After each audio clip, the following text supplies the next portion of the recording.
temps, enfin ces films, parce que j'ai d'abord découvert Le Pont sur la rivière Kwai quand j'avais 12 ou 13 ans, et ça a tout de suite été un choc.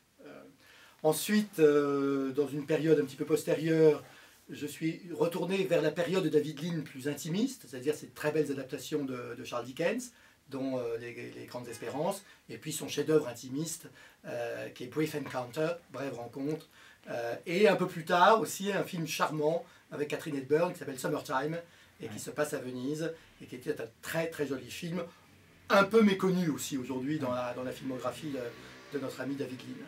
Bon, et puis ensuite, on sait ce qui s'est passé, c'est Laurence d'Arabie, c'est Docteur Zhivago, et puis, il y a 42 ans, arrive Ryan's Daughter, la fille de Ryan.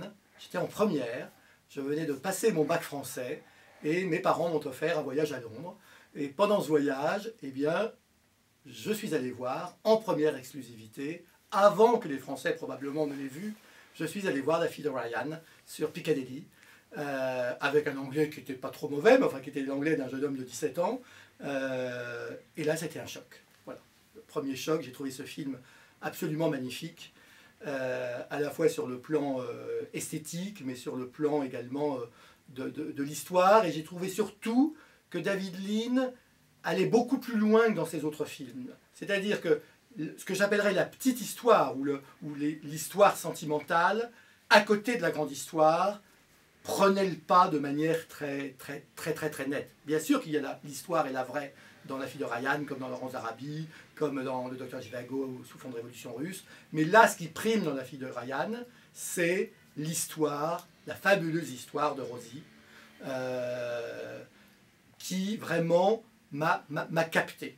Ce qui m'a capté aussi, c'est la galerie fabuleuse de personnages secondaires. Alors, il y a le père, bien sûr, il y a Tim O'Leary, mais il y en a beaucoup d'autres. Il y a ces jeunes filles au regard toujours un peu cynique. On les voit déjà pendant le mariage.